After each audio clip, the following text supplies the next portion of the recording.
So the prep starts for the Patriots this week, and man, it's Zach's team, and it's just gonna go that way. And I don't know whether or not it will change at any point soon. I hope for his sake that he figures it out and doesn't take any vicious hits.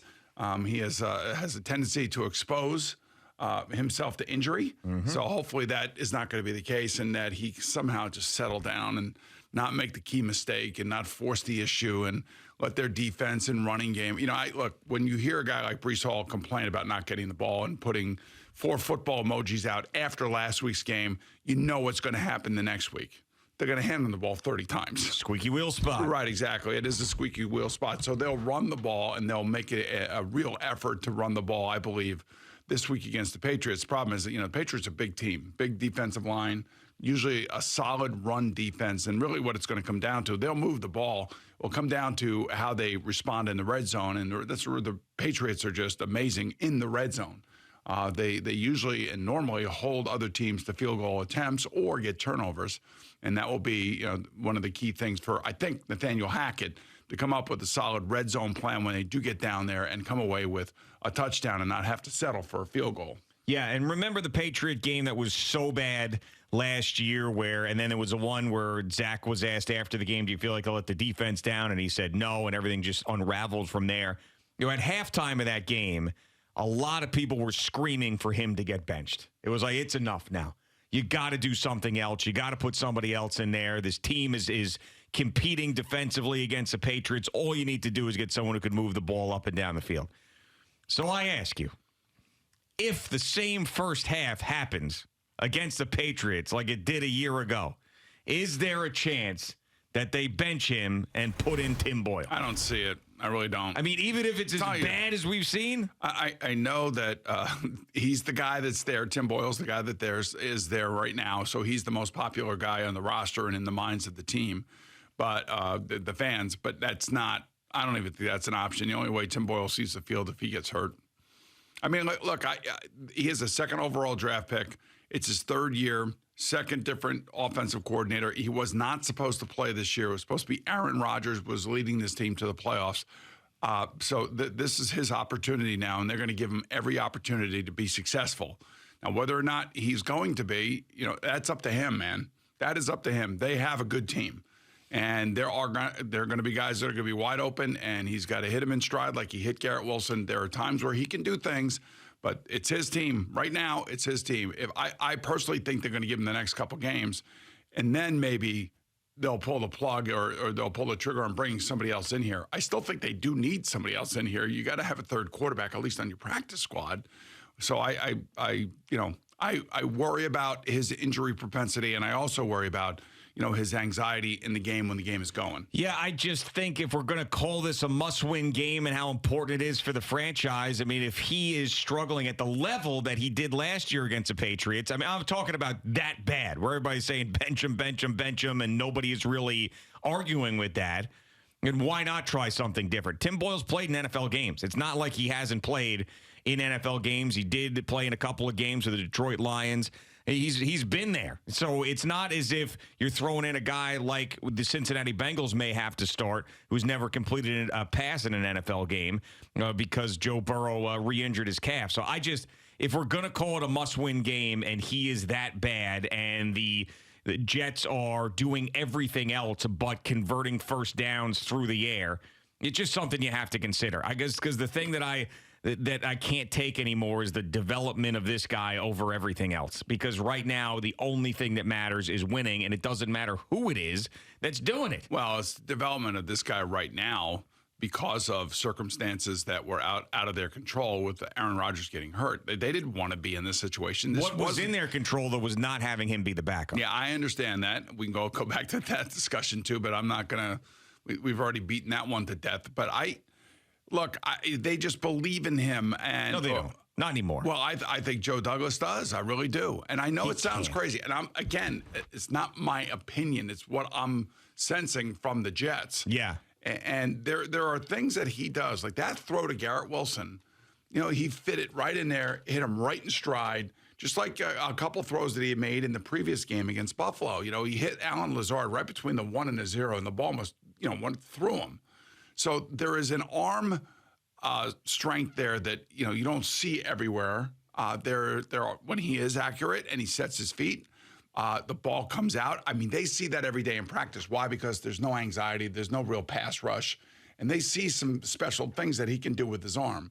Problem is when he breaks the pocket and he has to start making decisions down the field is where he gets himself in for whatever reason, he gets tied up in knots and decides to throw the ball into somewhere where it should not be thrown.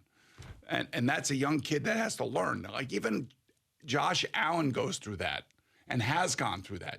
Justin Fields is going through that. I mean, and sometimes it's hard to break that.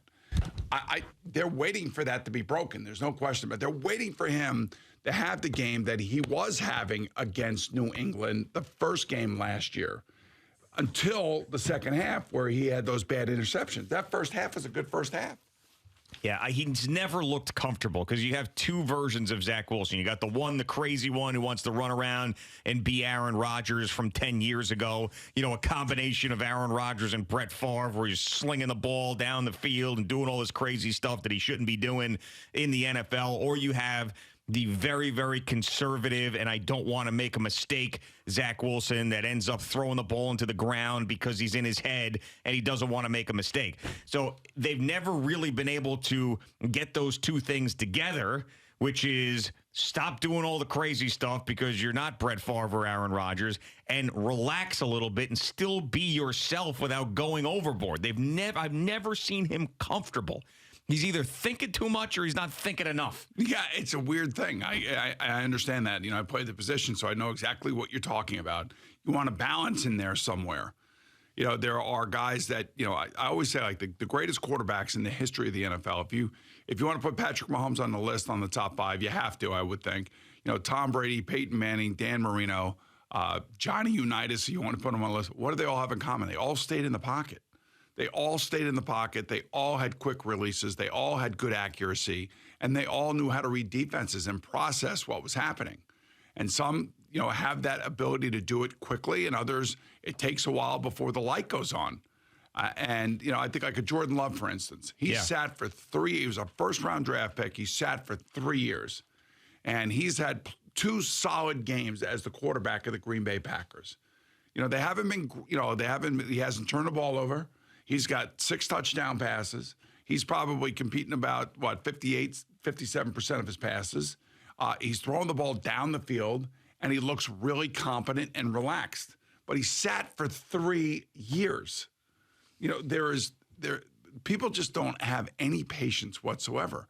And guys like Zach Wilson and Justin Fields should have sat for a couple years. Yeah, I think a guy like Anthony Richardson should have sat as well, and he ends up getting hurt early on, and it's just stuff like that is frustrating. And the Jets threw the guy in, and everybody does this, and Jim Irsay is someone who was nuts, and he had to get this guy out on the field because he was afraid that the franchise and the fans were going to be too pissed off and don't want to go through a rebuild without some sort of exciting player at the quarterback position. Ends up ruining these guys. Now, I do think there's some of them, if you're going to be great, you're going to be great. If Patrick Mahomes started when he was a rookie, he would have been great. Joe Burrow did start as a rookie, ended up getting hurt, but he was very, very good prior to that. But there's some guys that need that time. If you think back to when Joe Burrow got hurt, the Bengals were not playing well. They were playing down in Washington. Jonah Williams, their starting left tackle, just got beat, and there goes Joe Burrow's knee. PCL, MCL, meniscus, the whole thing, obliterated. And you're thinking to yourself, is this kid ever going to be able to come back from that? And not only did he come back from it, they knew that they had something special. Just they could tell by the attitude on the practice field, in the locker room, the way he carries himself. I think that's the same thing with Justin Herbert. It was the same thing with Josh Allen. Josh Allen went through some growing pains where he was loose with the football, but he was so big and so strong, kind of like Anthony Richardson is, that when they do use him in a running situation or he does take off, that he's such a great athlete that, he'll overcome whatever mistakes he's made. And in watching Shane Steichen and their office in Indianapolis, they're using Anthony Richardson's talent as a runner in the body of the game plan. Like, they're calling plays for him to run. Like, I would never do that with Zach Wilson.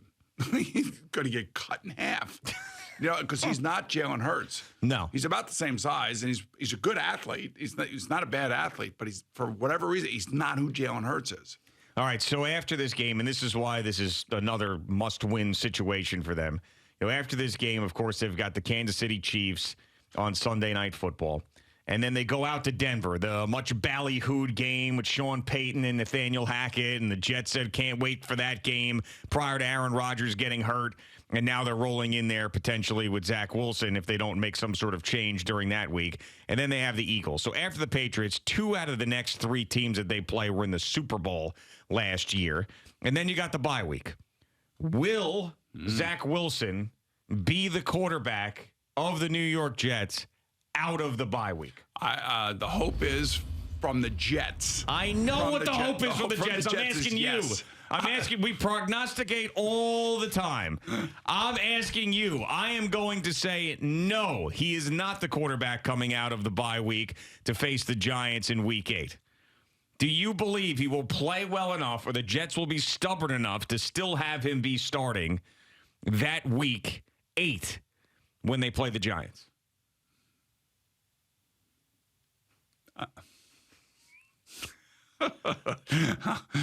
I think they're going to give the next 2 weeks, and then they'll decide.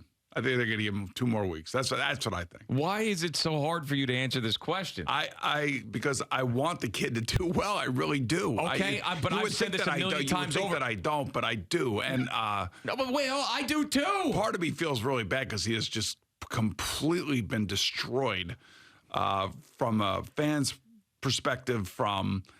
And I've gone through this. I know what this feels like. It's so demeaning and so like just you get so pissed off. And I want him to play pissed off. I want him to want to show people that he belongs here. I don't know if he has that personality gene in his body. I mean, I can root for him, which I will be doing on Sunday. Like I said, I was thinking about even going to the game. Yeah. But I will be rooting for him and also thinking and expecting that he's not going to play well. You know how Aaron Rodgers went on McAfee last week and he was telling everybody and implying that maybe he'd come back and just give me a reason, all you naysayers, all this, that. I mean, like he's pissed off. Mm-hmm. And he wants to use this as a jumping off point to come back next year and prove everybody wrong. And, that's the way you should think. That's the way if you are a true dyed-in-the-wool leader and you want to come back and you don't want to leave on a sour note, you come back and you pick it up and you somehow figure it out. I'm not totally positive and confident in my statement that he will be the quarterback in the 8th week. All right. So you're saying that you think he will, but you're saying that you're not confident in I'm saying not confident just simply because of the gauntlet of teams they're going to go through. All right, so you said that you think that he's going to get the next 2 weeks. So you do think that if it's really bad against the Patriots and the Chiefs, that something could happen. Something has to happen. Something will have to happen. If they want to save their season, and I don't even know if that's even possible to save their season at that point. See, I think that it is, though. I mean, they could still win this game with him playing horrible. The Patriots are a team that they can beat with him playing bad. Now, they can't beat the Chiefs with him playing bad. I also think they could probably beat the Broncos with him playing bad. I mean, they did go to Green Bay and win last year. So if they go 3-1, then there's your answer. And if he's playing bad, your answer is he's staying on the field. If they're winning with him, they're staying with him on the field. This is like they did not want this. This is like the worst case scenario for what has happened here. But as I told you way back when in March, the idea was that there was going to be 2 things happening at the same time. One, Aaron was going to be leading. The other one was going to be Zach was going to be following, watching, learning, and hopefully figuring it out. So when it was time for Aaron to leave, retire, then he would be able to seamlessly take over and be a little bit older, a little bit more mature. All of that has been thrown out the window and everything has been accelerated. And you have to hope that somehow, some way, in the short period of time that Aaron was here, that he had a positive effect on Zach. Yeah. I think there is, I haven't seen in these last 2 games, I haven't seen balls thrown into the ground. No, you haven't seen that. So that's positive. One thing. That's a one positive. Thing. But these interceptions in the fourth quarter, and even, maybe they told him, look, we got to take shots down the field. We got to go after it, whatever. And maybe Hackett and Saleh were trying to get him into the game. And have some positive big plays down the field and kind of loosen up the offense a little bit.